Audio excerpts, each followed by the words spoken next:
Good afternoon, sir. Can you see and hear me? Yes, I can. But before you start, Mr. Maloney, I just wanted to ask Mr. Steen a question. I didn't want to interrupt him while he was speaking to me, but he referred on at least one, if not more than one occasion, to written submissions, which led me to believe he may be talking about written submissions to supplement his oral submissions. Is that correct, Mr. Steen? So, Mr. Steen's not in the room at the moment, but Mr. Jacobs is, and he'll answer your question. I anticipate he seems as though he's ready to. So, yes, Mr. Steen has had to go away this afternoon. We understood that we've had correspondence with the inquiry team that there will be an opportunity to put in written submissions as well as make oral submissions. So we have applied a belt and braces approach. Well, hang on a minute. Have I ever said that's permissible?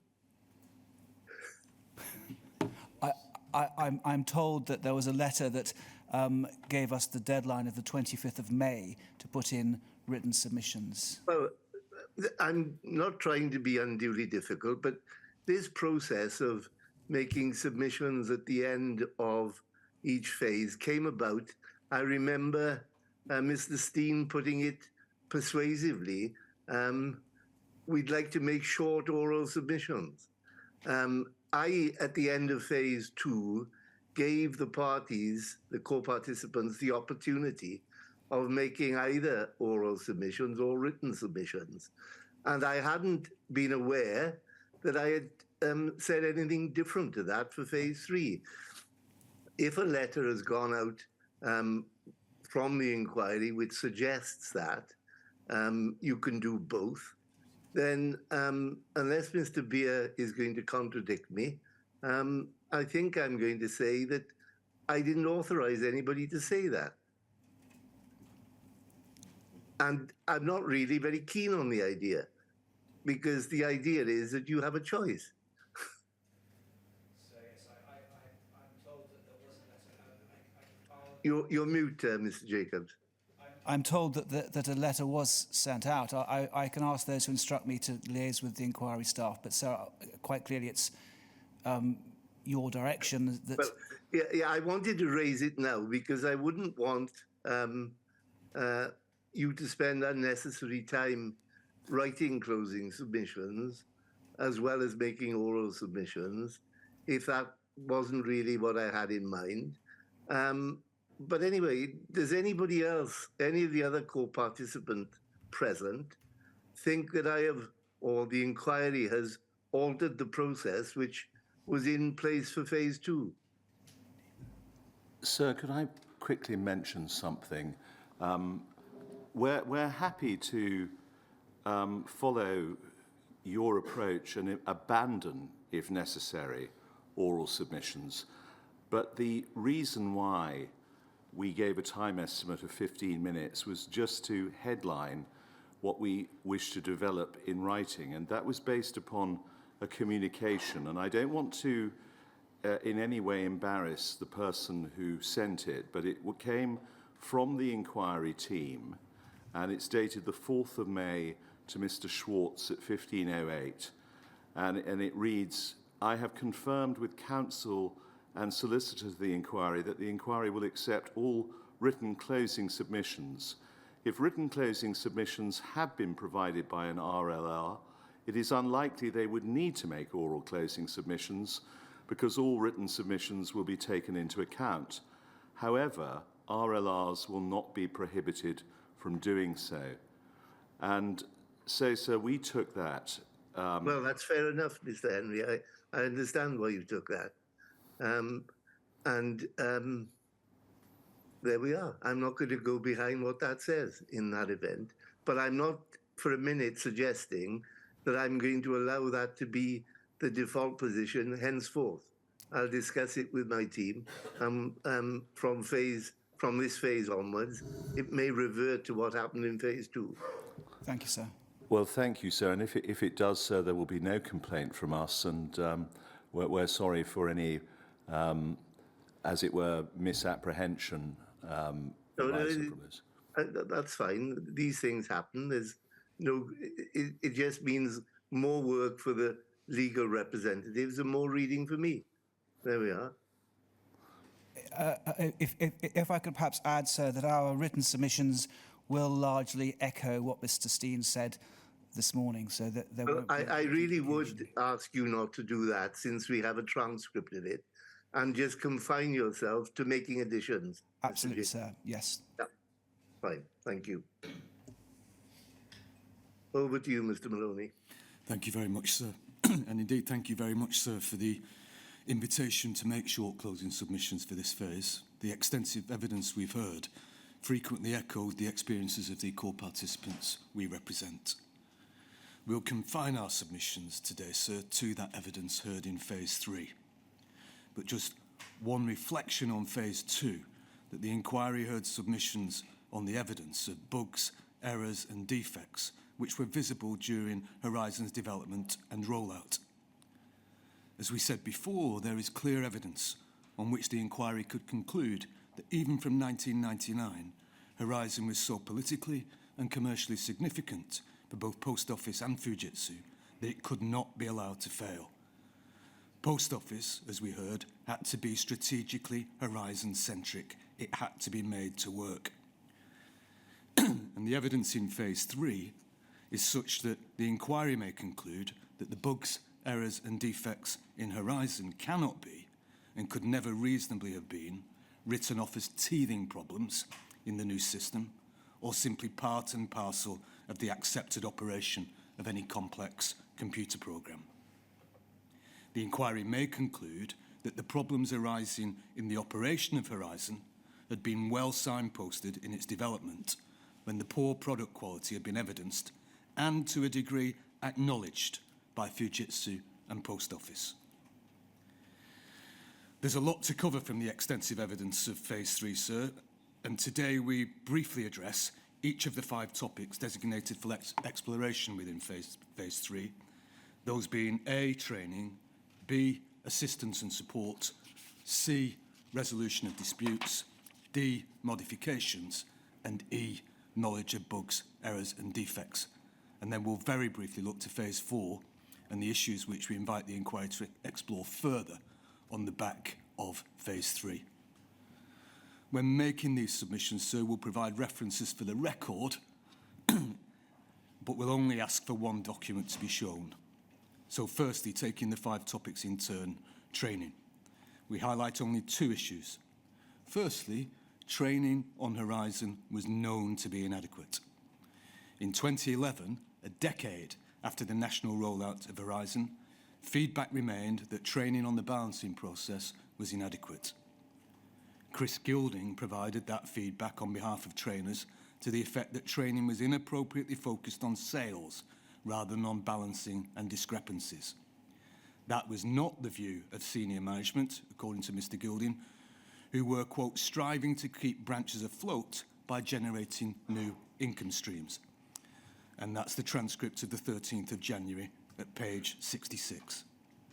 Secondly, what was termed residual fallout.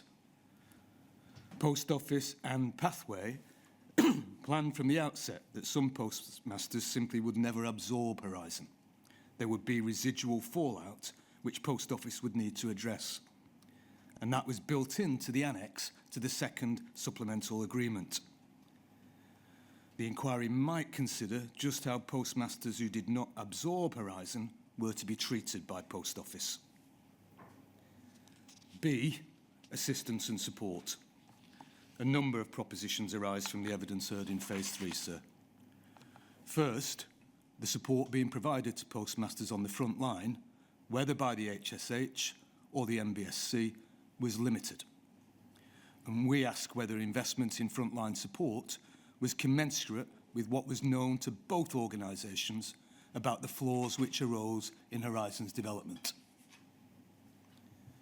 Second, the MBSC was reliant upon Fujitsu frontline support to investigate any alleged system problem. HSH was limited by their knowledge base, by KELs and scripts, and essentially restricted to the consideration of known problems. And if there was no known problem, the postmaster was told to carry out further checks. Thirdly, each layer of support was designed to act as a filter against escalation of a problem to the next level of support. And the inquiry may wish to consider whether the HSH and SMC were explicitly or implicitly discouraged from escalating problems for further investigation. 4, if a problem was not escalated beyond HSH, there could be no further investigation of any previously unknown problem. 5, in legacy horizon, bugs, errors and defects in riposte was subject to limited investigation within Fujitsu. ESHA had to be involved, and the inquiry heard of issues parked for weeks and months on end, and some closed without any root cause identified. And we suggest that the Calendar Square bug is illustrative. Riposte lock incidents had been recorded from rollout, with a purported fix not implemented until 2006. And it appears that instances of this riposte lock problem may have continued until the migration to Horizon Online. 6, many issues were discounted as one-offs and left without further exploration or explanation. And Mr. Peach yesterday, for example, referred to, quote, a single occurrence of an anomalous event somewhere in the system being known as an incident rather than a problem. And that's at page 100 of yesterday's transcript, sir. When a problem did get to the SSC, there could be limited investigation of any root cause where there was no obvious reason for a discrepancy and/or no means of reproducing a problem. Mr. Peach suggested to the inquiry that any problem that it was believed could be rooted in the code would be escalated up. However, he also confirmed that this could be a difficult call and within the judgment of the technician dealing with the call to determine whether the evidence available was sufficient. The inquiry also heard, though, from Mrs. Chambers, who, by all accounts, was recognised as the technical specialist in the SSC for counter problems. On her evidence, postmasters would be asked to provide further evidence of a problem before system engineers would investigate further. And we ask how postmasters could be expected to investigate a technical problem further without expertise or specialist support. Indeed, the transcript of the 2nd of May at page 75 reveals that Mrs. Chambers was asked what would happen when she thought there was insufficient information to explore an alleged error further. And she said, I sort of assumed that perhaps somebody within the post office organisation would go and help the postmaster to discover where something might be going wrong. And in that vein, she added that she was unaware that a postmaster might then be liable for a loss, at least until she became aware of cases going to court from around 2005. 8, the diagnostic information available to both SSC and to the postmaster was limited. Both Mr. Peach and Mrs. Chambers confirmed that there was apparently nothing in the information available either to the postmaster or to the SSC which would track every keystroke or screen touch recorded by Fujitsu as undertaken in branch. And 9, importantly, there was a general bias towards the conclusion of user error. And this was apparently built into the guidance being given to the frontline support. During the evidence of Mrs. Chambers, we looked at Fujitsu 000 82302, and that was a transcript of the 2nd of May at page 165, where Mrs. Chambers, dealing with one peak, said that SSC do not accept credible calls until all information on the investigation performed by MBSC is detailed, and they have advised why they believe there is a software fault. When responding, if they have given specific examples that you can explain, do so. Otherwise, make clear that it is not a system problem, in parentheses, assuming you've checked that everything adds up. And she suggested that the help desk personnel should look at a different peak for an example response which may help with the wording.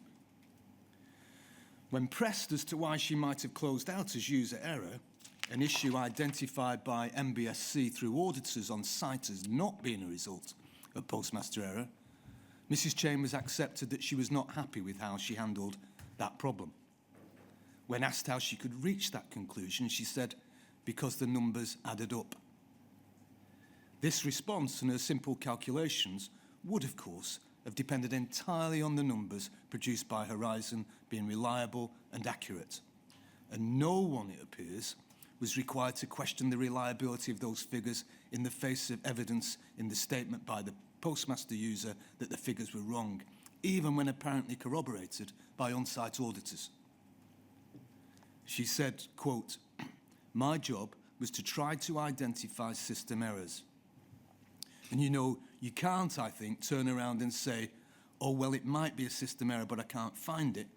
Not in a case where there's, you know, there is so much variability, shall we say, on the customer side. The default, we say, sir, was postmaster error. Finally, in this section, where a problem was identified and diagnosed, a problem would, in principle, be passed by SSC to the MSU, who could issue a BIM for the poll team to address any financial discrepancy. Each of those individual steps needed to be taken properly if a postmaster were not to be held liable for a false debt. And the inquiry has seen at least one example of a postmaster continuing to chase the HSH for support in circumstances where a system error has been identified and no correction issue issued by poll. And that example is poll 50996, the transcript of the 3rd of May at page 137. The inquiry heard that there was at times a considerable backlog of transaction corrections, including after the introduction of impact, again reflecting the anxiety and trauma experienced by some postmaster call participants, waiting in vain quite often to hear whether a transaction correction would or would not be issued in respect of a considerable discrepancy, as again outlined by postmaster call participants in phase 1 of the inquiry. C, sir, resolution of disputes. And we address one issue under this heading, touched upon by Mr. Steen during his submissions, and that's impact and the removal of the facility to place disputed discrepancies in suspense. The inquiry heard that that feature had not formed part of the original impact design to remove the suspense facility. The original design had envisaged a dispute process which never materialised, which was known as do nothing, requesting further investigation. The evidence may suggest that the default position within Post Office was that overall, postmasters were assumed liable for any unexplained discrepancy unless they could prove to the contrary. After the changes wrought by impact, it appears that any dispute could only ever follow acceptance of a debt by an individual postmaster. And we suggest, sir, that the way this decision was taken might provide considerable cause for concern on the part of the inquiry. The apparent reason for the removal of suspense as an option on rollover is disturbingly lacking in logic, being built on a faulty presumption that use of suspense may be indicative of fraud or dishonesty by postmasters. From Fujitsu 0012603 and Fujitsu 00126-038, we can see that Mr. Marsh said that, quote, those of a more historic mindset will exploit the facility. And we also have the evidence of Sue Harding. And we say that this appears very much at odds with any common sense understanding of suspense as a means of highlighting funds held under pending dispute, because we ask whether any truly dishonest postmaster would flag or suspend any sum. Both Post Office and Fujitsu were aware that only 10% of all discrepancies reported were true debt. And that figure is repeatedly stressed in impact policy, which identified the key drivers for the policy, including debt recovery. And that's at poll 000-38878 on the transcript of the 27th of February, page 22, and can also be found in the evidence of Sue Harding and Philip Boardman. Yet there appears to have been a persistent corporate default that unexplained discrepancies were debts liable for recovery, and postmasters were responsible for those debts, whether as a result of incompetence or dishonesty. And the inquiry will recall the evidence of Mrs. Harding and may have gained the impression that she had an initial reluctance, even now, to accept that there were bugs, errors and defects in Horizon. She continually said, quote, "if Horizon was wrong," unquote. And that's the transcript of the 22nd of February at page 28.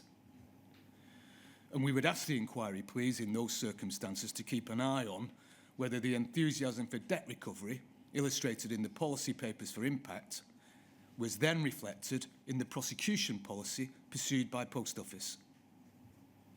The inquiry heard that while debt recovery was a key trigger for impact, debt recovery was also a core focus for the risk team at Post Office. Mr. Ismay was expressly asked about a vigour for the suspension of postmasters and evidence of satisfaction in the use of the Proceeds of Crime Act 2002 to secure the recovery of substantial sums for the business. Mr. Ismay was asked about the auditing report prepared in October 2004, which identified a concern that, quote, "in spite of the size of amounts of discrepancies, a precautionary suspension was not made in 35% of cases." And that's the transcript of the 11th of May, page 30. He was also asked about the minutes of the Risk and Compliance Committee in January 2005, identifying pocket recovery of £1.2 million over a part year. And that's at page 44 of the same transcript.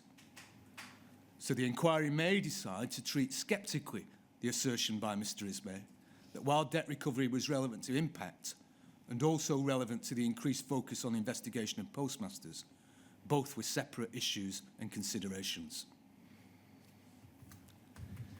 D. Modifications. Fixers and new releases could introduce new bugs, errors and defects. And from Fujitsu 000094958, we see the quote that, quite simply, there have been too many incidents where poor execution of change has caused a problem in live.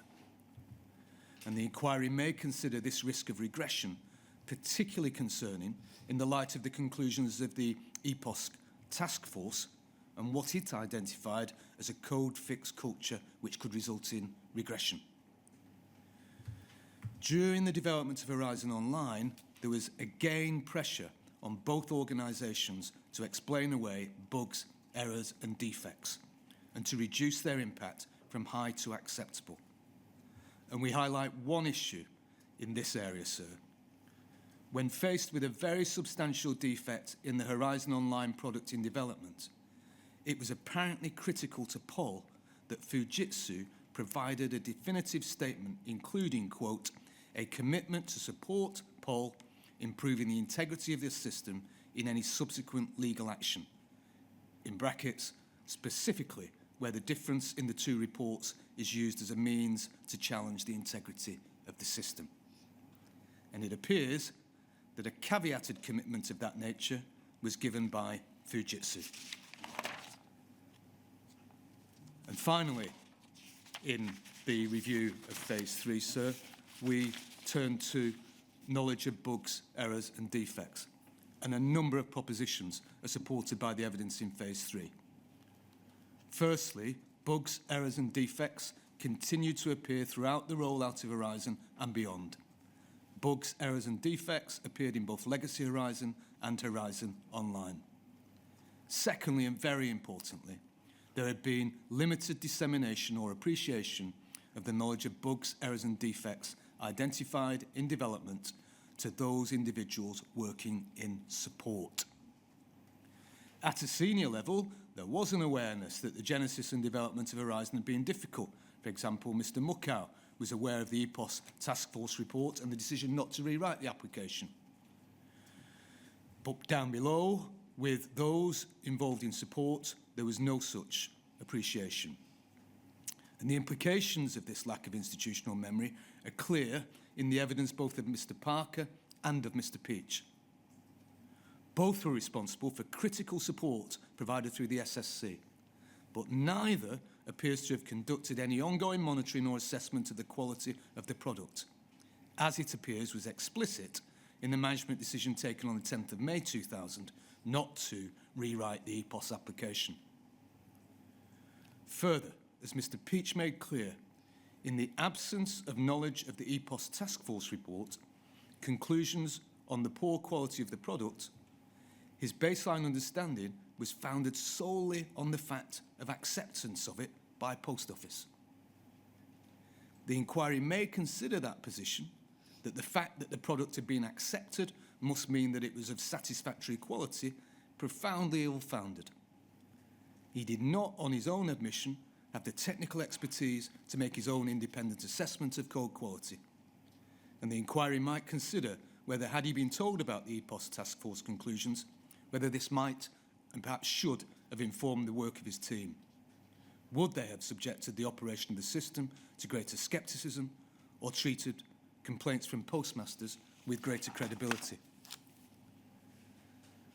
Third, not all bugs, errors or defects seen or addressed by Fujitsu during the life of Horizon are identified in the Horizon Issues Judgment. Next, not all bugs, errors or defects were picked up by the automated processors designed by Fujitsu. Sometimes bugs, errors and defects were first identified in the complaints raised by postmasters, and we have that from the evidence of Mrs. Chambers and John Simpkins. Bugs were not limited to one aspect of the system, and the inquiry has at least one example of a known bug, error or defect which impacted upon the ARQ data, which was previously believed to be unassailable. And there appears to be little indication that the impact of this bug was substantially investigated. There were bugs, errors or defects which could take months, if not years, to investigate and to identify a root cause. And there were some bugs, errors and defects where a root cause was never investigated or identified.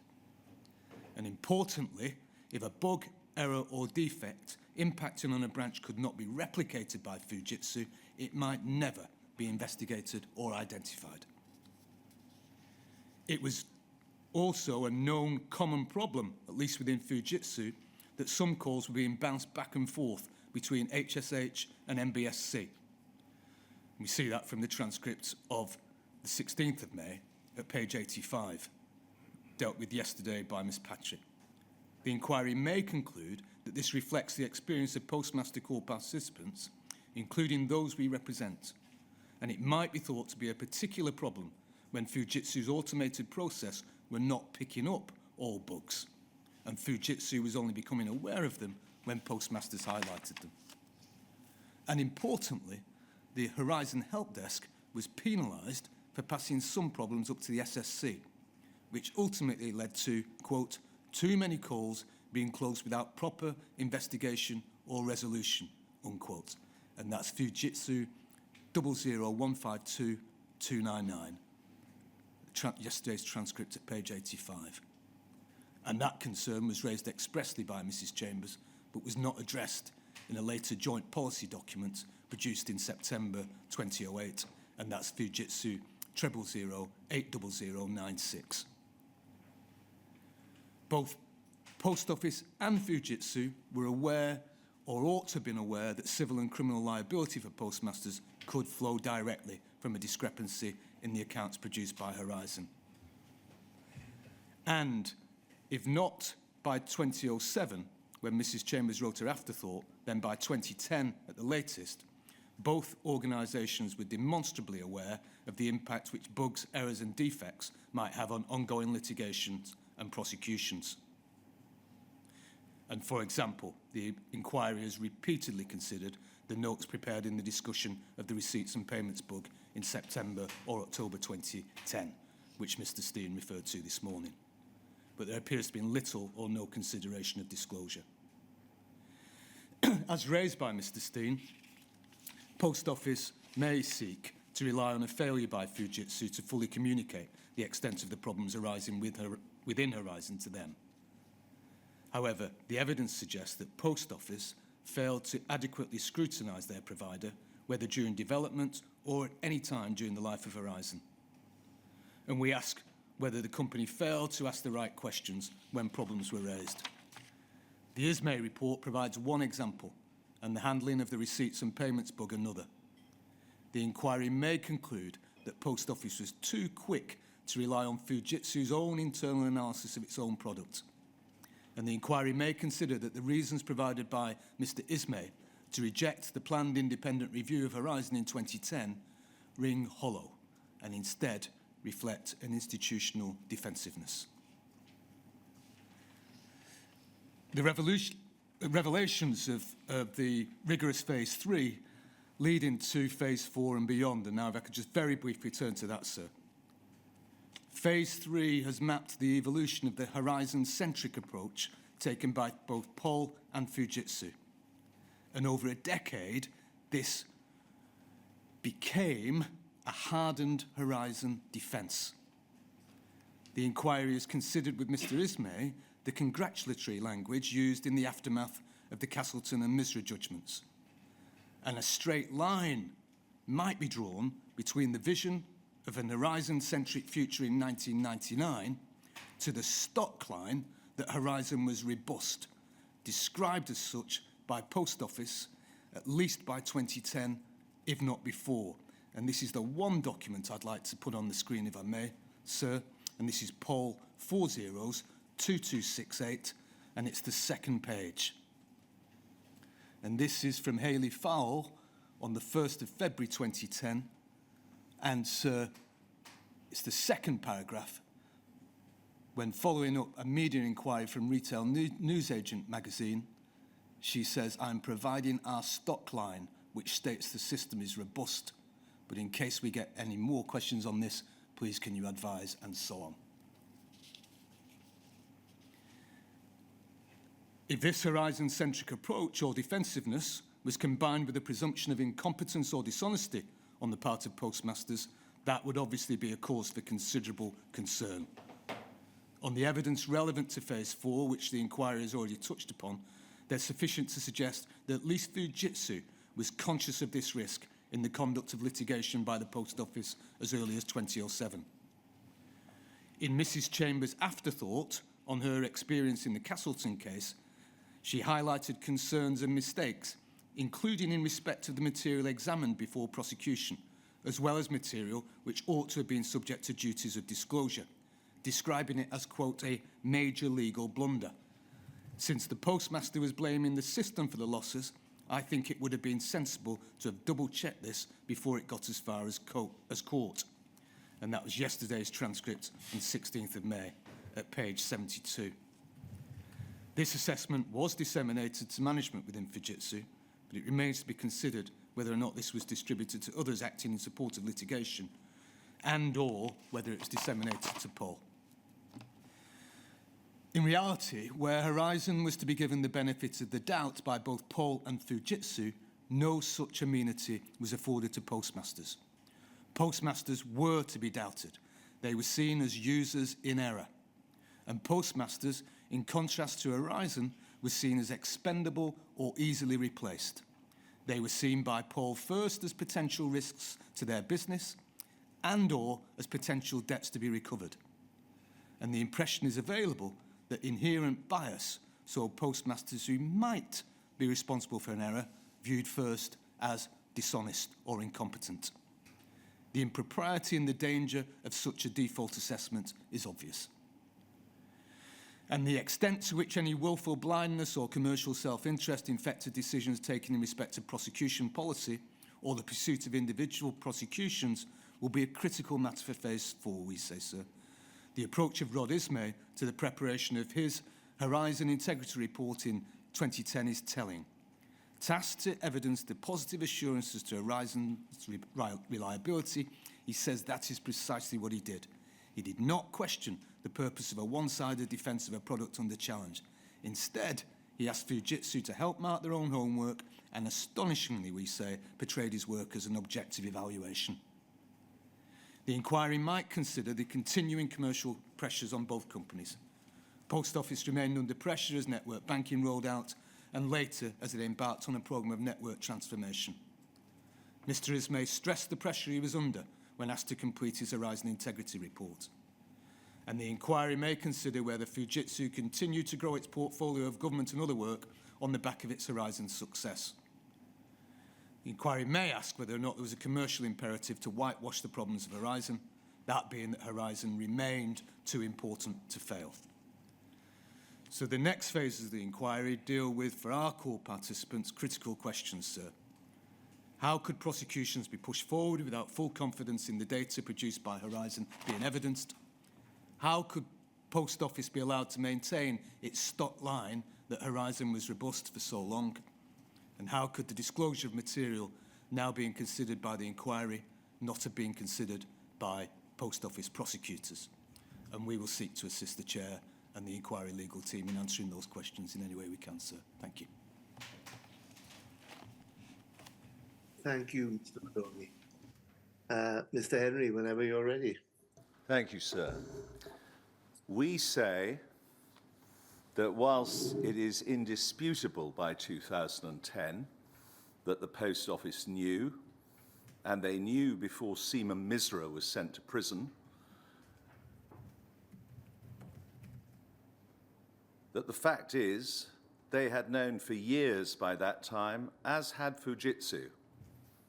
They had known for years because from the very, very beginning, around the country, sub-postmasters, baffled and bewildered, could not cope with the system.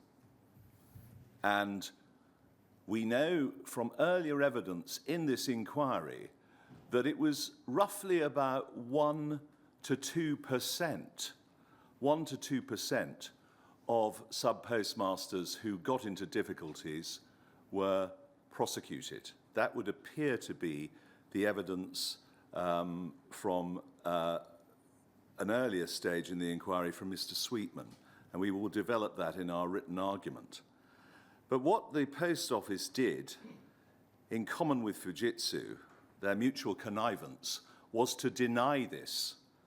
Not simply to deny it in fact and to dispute it most vigorously, but to deny it almost psychologically. And why? Well, we return to paragraph 11 of the Common Issues judgment of Mr. Justice Fraser. And as learned counsel to the inquiry has said, you build on the foundations of Mr. Justice Fraser's work, in particular the common issues, the Horizon IT issues, and also, most regrettably, his decision on recusal.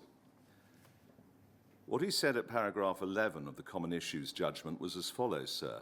If the claimants were right in the broad thrust of their case, this would represent an existential threat to the Post Office's ability to continue to carry on its business throughout the UK in the way it presently does. Existential threat, as far as I remember and recall, was Mr. Oppenheim's phrase about the Post Office's insistence, anxious demand that they be modernised. An existential threat it was, because if Horizon was not implemented, it was curtains for the Post Office.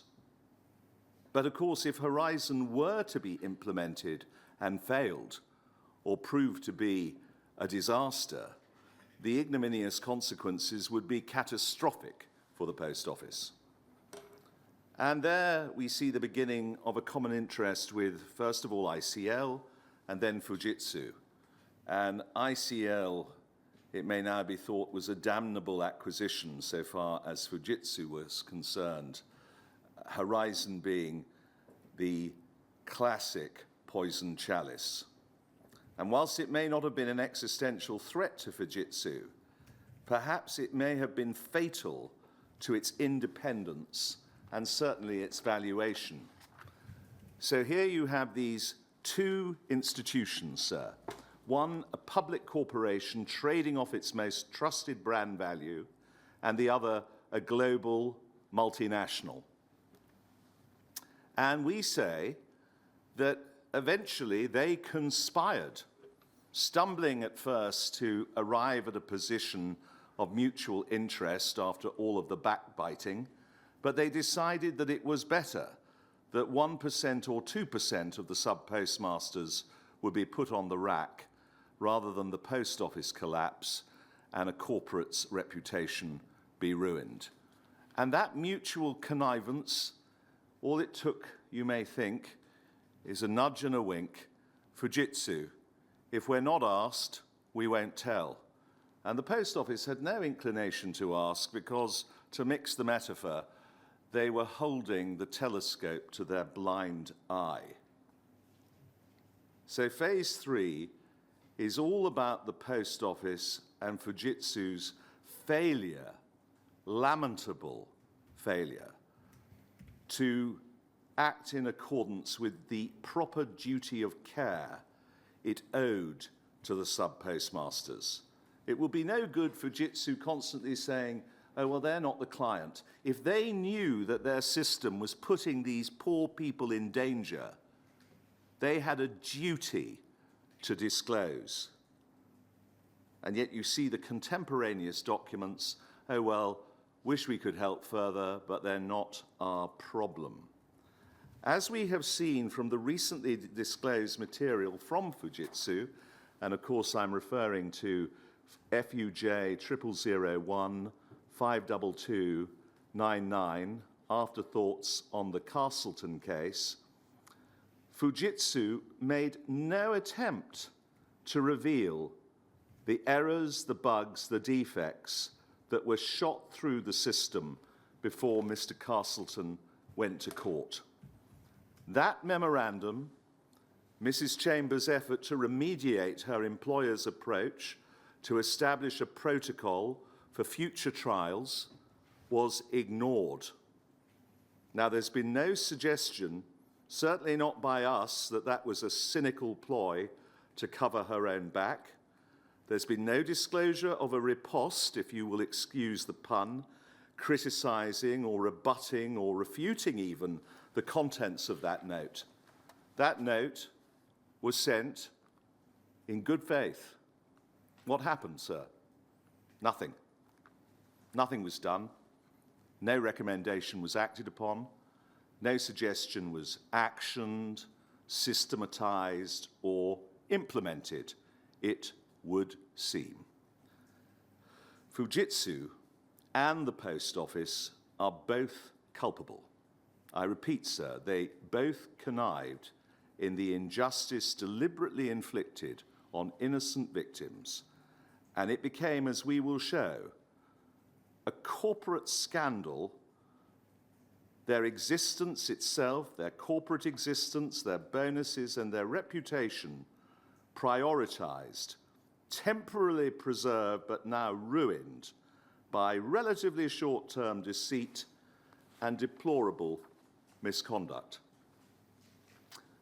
We will justify in writing the following findings arising from phase 3 of this inquiry, which you, sir, aided by your exemplary inquiry team, have examined with your customary astuteness and attention to detail.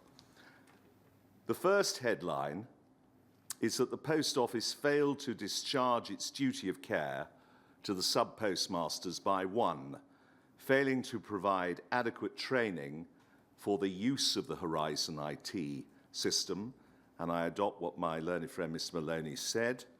2, failing to provide an appropriate level of informed, independent, and objective assistance to the sub-postmasters, reporting errors, anomalies, and discrepancies within the Horizon IT system. 3, denying employees, although there is a gloss on that because we see an increasingly low level of prosecution of employees as opposed to sub-postmasters, no doubt because of the employment law position.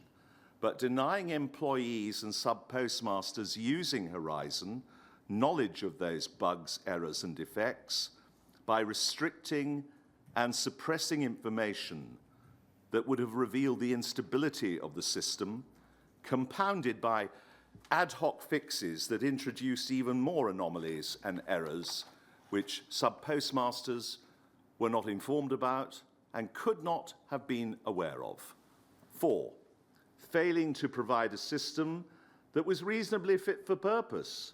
And here we extend the ambit of the issue to Detica and Second Sight, issues to come, but still less one suitable for civil and criminal evidence. And then 5, refusing, sir, to look in the mirror, facing up to its responsibilities towards the sub-postmasters, but instead branding them as either dishonest or incompetent. And Fujitsu enabled this. Mr. Coleman today and Mrs. Chambers earlier this month fell squarely into the deductive fallacy, overconfident in their assessment of the system, but they're the foot soldiers, sir. Those above them allowed them to fall into error and reach uncorrected the false conclusions that will now be demonstrated. The first premise is that all discrepancies are software-related or user-related. B, a software error has not been detected. C, therefore the error must be user-related. That fallacy in Castleton ruined a good man and his family. It was elevated disproportionately by Mr. Morgan, as was now Mr. Morgan KC, and His Honour Judge Havery KC, as holy writ that the system was error-free, when both Fujitsu and the Post Office knew that it was not. Mr. Coleman was asked today by counsel to the inquiry, what wasn't user error the default position? The user, not the system, getting the blame. No, he said. It was his judgment based on his knowledge, and it's a classic case we respectfully submit of confirmation bias. But again, I repeat, sir, he's a foot soldier, and the soldier in the trench can't see the battlefield. They weren't told, for example, about the EPOS instability. They weren't told about the fact that the decision to rewrite it had been scuppered. And to use a different analogy, what Mr. Coleman was telling Mr. Blake was that the black box was working just fine. But maybe he, sir, did not know what was in the black box himself, notwithstanding his learning, because, of course, he had not been told or put in the whole picture. And in any event, and this is a big but, what do we know about what is in the black box? Must we take it on trust?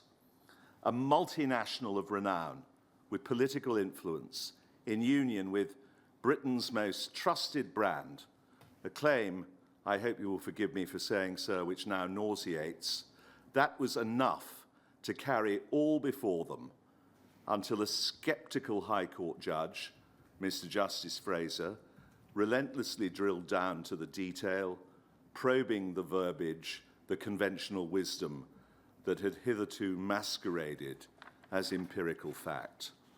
And before that, sir, the Post Office, aided and abetted by Fujitsu, intentionally and deliberately abused their position via, as we will demonstrate in writing, material non-disclosure, failing to make rigorous nor even reasonable inquiries, even-handedly and impartially, to arrive at the truth, concealing those bugs, errors and defects, but also the nature, frequency and extent of those flaws, instead just saying to the anxious, innocent sub-postmaster, it's just you.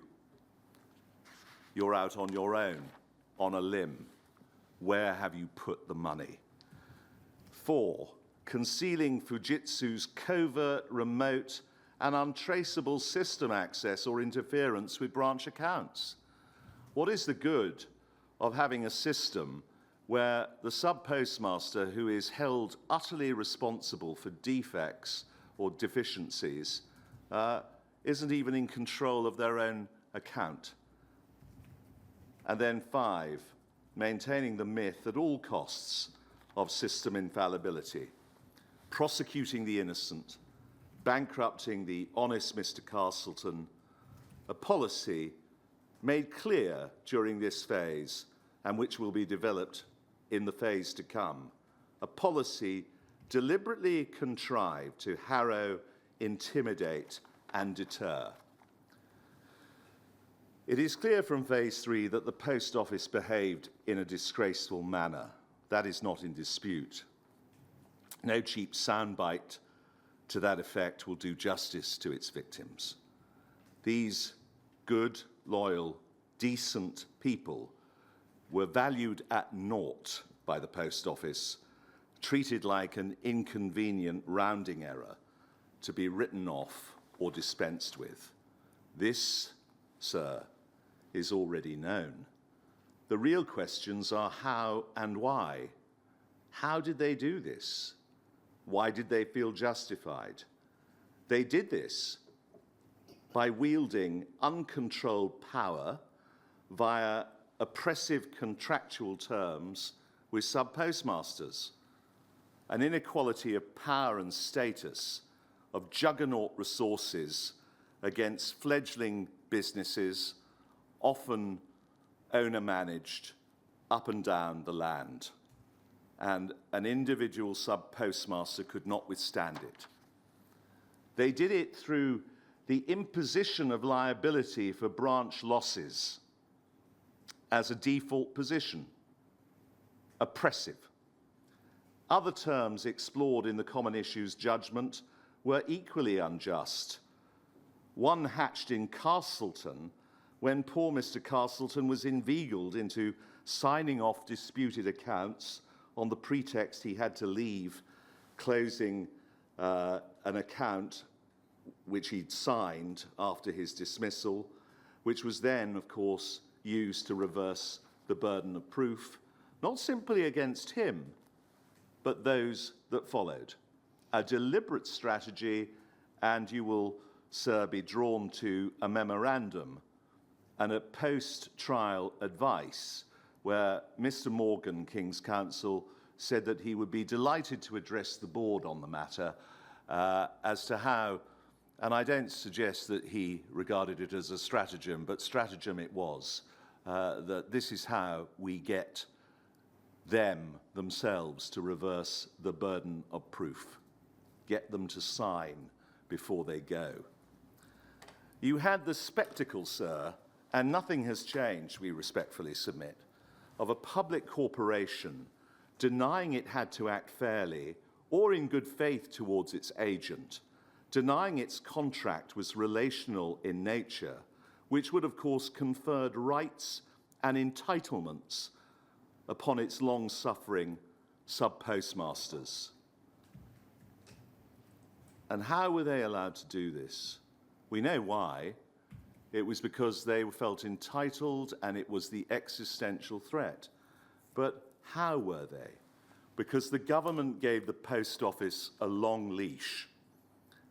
Even though publicly owned, with strategic directions set by the government, including, of course, the implementation of IT, the convenient fiction was that the Post Office was an independent commercial business, and so its relationship with sub-postmasters and management of its IT systems was the Post Office's, and I quote, exclusive domain, giving it unfettered operational control. And here, sir, to draw an analogy, the government is like the owner of a dangerous dog just mauling a defenseless child and saying, sorry, so sorry, but it's nothing to do with me, because people were mauled up and down the country. Lives were destroyed. Life itself was lost or ended too soon. No, the government, sir, is responsible. It's responsible for allowing the Post Office to pursue a policy of suppression and oppression, bankrupting a man of straw to the sum of £321,000. £321,000 for a debt that was well under 30, a debt that did not even exist. And these punishments were intended to reinforce the dominance of the Post Office, and they were well publicised through the network, the NFSP perhaps even, to dissuade others from maintaining their innocence by demonstrating the vengeance that would be visited upon those who challenged Horizon. Mr. Castleton, no income, no assets, and the true benefit of that costly case is to be found at POL. Forgive me, sir. I've just got an email from Mr. Beer. I don't know if it's relevant, so can I just check it? It's not relevant. Fine. The document POL 001 13488 reveals the true benefit. The more publicity the case is given, the greater should be the effect upon postmasters who take legal advice about defending claims for repayment. The same can be said for Mrs. Misra. The guilty verdict applauded by Mr. Singh at POL 000044997 as, quotation, a marker to dissuade other defendants from jumping on the Horizon-bashing bandwagon. And then the question that Learned Counsel Mr. Beer put to Mr. Ismay, is that language reflective of the culture prevalent at the time concerning Horizon? Namely, in response to a defendant who maintained a defence to the criminal charges of theft against her, was thereby seen as attacking Horizon, an attack which needed to be destroyed? Well, sir, that can only be answered in the affirmative. So the government, we respectfully submit, is responsible for every life mangled or lost, every livelihood destroyed, because it failed to manage, notwithstanding its NED, it failed to properly manage the Post Office. There are many who were broken on the altar of Horizon's infallibility, who had the temerity to challenge the system, but two, together with Miss Page and Hodge Jones and Allen, I have the honour of representing, and that is Mr. Castleton and Mrs. Misra. Both faced a dreadful ordeal, callously destroyed in acts of, we respectfully submit, spectacular retribution, because Mrs. Misra wasn't even allowed in the end to plead to false accounting. They were denied the means to remove the burden of unjust accusation, and nor were they provided with the appellate right to remove the stigma of wrongful judgment, because that material was suppressed. And so I conclude, sir, this is as dark a chapter in our governmental, corporate, and legal history as can be imagined. And sadly, it will get darker yet. But you, aided by the inquiry team, will prevail, notwithstanding any obstacles or non-disclosure that you encounter. You will arrive at the truth. And the truth will be, as one surmises, that this was hazarding with other people's lives deliberately in order to preserve an institution, that the loyalty, the corporate loyalty to that institution caused people to make the most grotesque misjudgments and then to cover them up in full knowledge of the wrong that had been done.